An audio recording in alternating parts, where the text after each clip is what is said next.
Hello दोस्तों, आपके अपने यूट्यूब चैनल एजुकेशन में स्वागत है। मैं कौशल कुमार। मैंने पिछले वीडियो में नर जनन तंत्र के बारे में समझा दिए थे। अब इस वीडियो में मैंने मादा जनन तंत्र के बारे में विस्तार से समझाने जा रहा है, जिसका एक रफ डायग्राम मैंने बनाया है समझाने के लिए। आप लोग किताब से देखकर अच्छे डायग्राम को बना लेंगे। हम समझाने के व्यू से एक डायग्राम बनाए हैं, तो आप लोग इसे समझने का प्रयास करें। देखिए, यह है मादा जनन तंत्र। मनुष्य के मादा जनन तंत्र का ये डायग्राम किस तरह से होता है। इसमें जिस तरह से मेल में बताए थे 2 टेस्टिस होता है, वृषण होता है, उसी तरह से मादा में जो है 2 ओवरी होता है। ये एक ओवरी है जिसे हिंदी में अंडाशय कहते हैं। एक होता है लेफ्ट साइड, एक होता है राइट साइड, यानी कि 2 अंडाशय 2 ओवरी होता है। और ये ओवरी जो है, ये जो फूल के समान है, जो जिससे जुड़ा होता है, उसे अंडवाहिका यानी फैलोपियन ट्यूब कहते हैं। ये जो है फैलोपियन ट्यूब से जुड़ा होता है।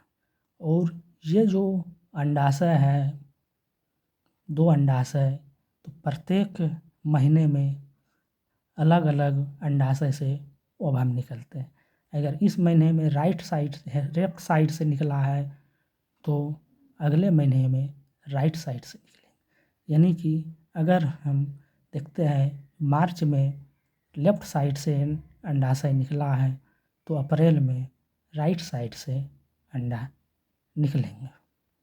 और जो अंडा निकलते हैं, तो जो फैलोपियन ट्यूब जिससे जुड़ा हुआ है, तो यहीं पर फर्टिलाइजेशन की क्रिया होती है। जब मेल का शुक्राणु यहाँ तक पहुँचता है, तो यहीं पे अंडवाहिनी में ही फैलोपियन ट्यूब में ही जो है निषेचन होता है, फर्टिलाइजेशन होता है। ये 2 चीज़ देख लिए।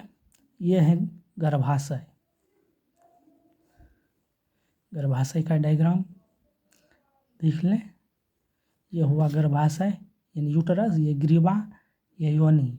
योनि को हिंदी में भिजैना भी कहते हैं।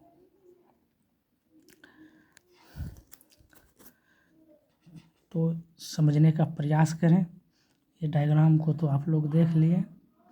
और ये जो गर्भाशय है, ये गर्भाशय जो है अंडवाहिनी से ही जो है संयुक्त होकर के गर्भाशय तक फैलोपियन ट्यूब द्वारा जो जाता है, ये काफ़ी लचीली होता है, थैलीनुमा स्ट्रक्चर होता है।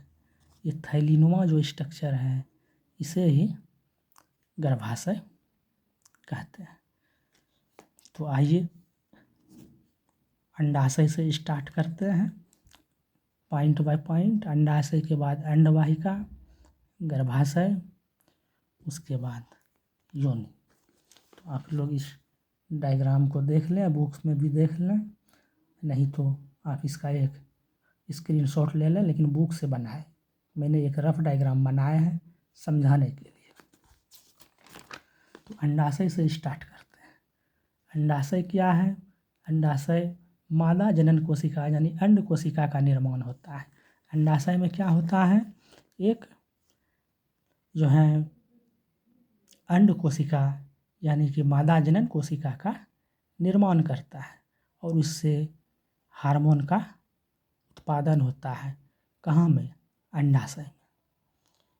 तो आपने देखा मादा जनन कोशिका यानी या अंड कोशिका का निर्माण तथा हार्मोन का उत्पादन अंडाशय में होता है। अब है अंडवाहिका। अंडवाहिका जो फैलोपियन ट्यूब है, आपको मैंने डायग्राम को बुक में भी दिखाने का कोशिश कर रहे हैं, आप लोग देखें। ये जो है अंडवाहिका, अंडवाहिका इसका काम है प्रत्येक माह जो है एक अंड परिपक्व होता है, और अंडवाहिका द्वारा यह अंड कोशिका गर्भाशय तक ले जाता है। यानी कि देखिए अंडवाहिका में लिखे हैं, छांट छांट के पॉइंट को हम उठाए हैं एनसीईआरटी से, कि कि प्रत्येक माह एक अंड परिपक्व होता है और अंड वाहिका द्वारा यह अंड कोशिका गर्भाशय तक ले लाए जाते हैं। अब है गर्भाशय। अब अंडाशय अंड वाहिका से गर्भाशय तक पहुंच गया। अब गर्भाशय में क्या होगा कि दोनों अंड वाहिकाएं संयुक्त होकर एक लचीली थैलीनुमा संरचना बनाती है जिसे गर्भाशय कहते हैं। देखिए ये जो दोनों फैलोपियन ट्यूब है, ये फैलोपियन ट्यूब अंडवाही जिसे हिंदी में अंडवाहिका कहते हैं, ये दोनों संयुक्त होकर एक लचीला और थैलीनुमा स्ट्रक्चर जो बनाते हैं इसे ही हम लोग क्या कहते हैं, गर्भाशय कहते हैं। तो गर्भाशय में वही लिखे हैं कि दोनों अंडवाहिकाएं लचीली थैलीनुमा जो है संरचना बनाती हैं, इसे गर्भाशय का। अब अगला पॉइंट लिखे हैं मैथुन के समय। मैथुन क्या होता है, एक तरह से संबंध बनाना, मेल फीमेल से जो संबंध बनाते हैं उसे मैथुन कहते हैं। तो मैथुन के समय जो है शुक्राणु होते हैं, स्पर्म होते हैं, योनि मार्ग में स्थापित होता है और वहाँ से जो है अंडवाहिका द्वारा जो है फैलोपियन ट्यूब जहाँ से अंडवाहिका तक ले जाते हैं, यानी फैलोपियन ट्यूब तक ले जाते हैं। और फैलोपियन ट्यूब में क्या होता है, निषेचित होता है। निषेचित होकर अंडा जो है विभाजित होकर गेंद जैसी संरचना या भ्रूण बनाता है। यानी कि क्वेश्चन यहाँ से बराबर पूछता है कि जो है फर्टिलाइजेशन की क्रिया कहाँ संपन्न होती है, तो आप लोग क्या बताएंगे, फैलोपियन ट्यूब में, यानी कि अंड वाहिका में। ध्यान से सुन। तो निषेचित होकर अंड विभाजित होकर गेंद जैसी एक संरचना या भ्रूण बनाता है।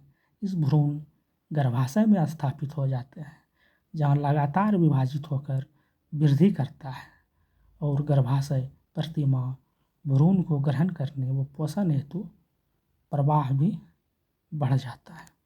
यानी कि गर्भाशय में जो है, ये डायग्राम फिर से देखें, गर्भाशय में जो है प्रत्येक महीना जो है क्या करता है, भ्रूण को पोषण के लिए, ये भ्रूण को जो है पोषण के लिए जो है भ्रूण को पोषण के लिए प्रतिमाह जो है प्रवाह भी बढ़ जाता है विभाजित होकर। यानी कि भ्रूण को पोषण के लिए जो है ये प्रत्येक महीना ये जो अंडा फैलोपियन ट्यूब द्वारा जाता है इसको पोषण प्रदान होता है गर्भाशय में। तो ये प्रत्येक महीना अंडा निकलता है यहाँ से। तो समस्या यह है कि निषेचन हुआ, फर्टिलाइजेशन हुआ तो भ्रूण बना।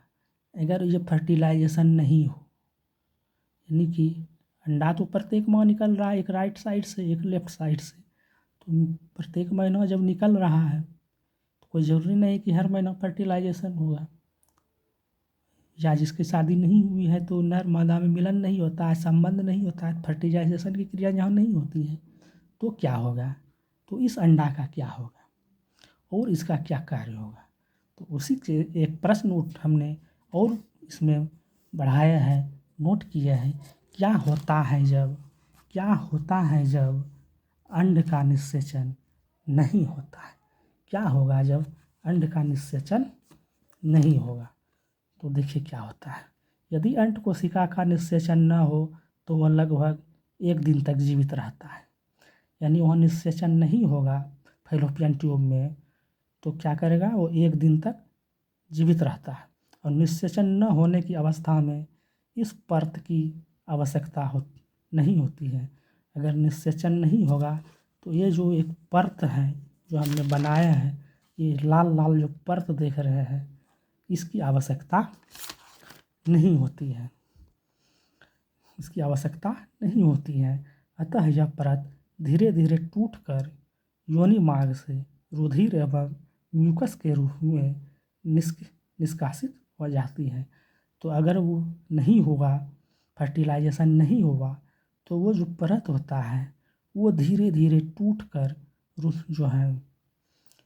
योनि मार्ग से, रुधिर मतलब ब्लड, खून एवं म्यूकस जो चिपचिपा पदार्थ रहता है वह निष्कासित होने लगता है।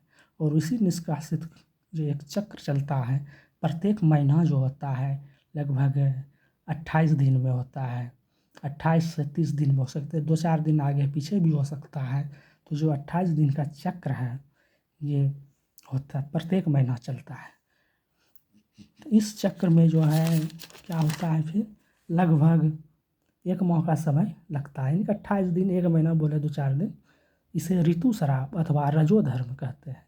इसे ऋतुस्राव, रजोधर्म, मेंस्ट्रुएशन साइकिल, मासिक धर्म कई नामों से जाने जाते हैं। और ये जो रुधिर निकलता है और म्यूकस निकलता है, ये 2 से 8 दिन तक निकलते रहता है। कम से कम 2 दिन तो ज़रूर निकलेंगे ये ब्लड, और 2 से 8 दिन तक ये निकलते रहता है। अगर 2 दिन से कम निकला तो उसमें कुछ गड़बड़ी है, उसे डॉक्टर से दिखाना पड़ता है। तो यहाँ 2 शब्द आया कि कितने दिन तक ब्लड निकलते रहता है, तो 2 से 8 दिन तक निकलते रहता है। इसे ही मेंस्ट्रुएशन साइकिल कहते हैं, इसे प्यूबर्टी स्टेज कहते हैं, इसी को ही जो है ऋतुस्राव कहते हैं। इसे कई नाम से जाना बोले थे कि ऋतुस्राव के बारे में थी, प्यूबर्टी के बारे में हमने बताएंगे मादा जनन तंत्र में, तो यही एक प्यूबर्टी है। तो 2 शब्द आया कि 2 से 8 दिन तक ब्लड निकलते रहता है, उसे मेंस्ट्रुएशन साइकिल कहते हैं प्यूबर्टी स्टेज में। और एक 28 दिन पर चक्र चलता है, 1 महीने का चक्र चलता है। 28 दिन में पुनः यह चक्र घूमते रहता है। तो आपने मादा जनन तंत्र को अच्छी तरीके से जाना। तो इस वीडियो में आज इतना ही। धन्यवाद।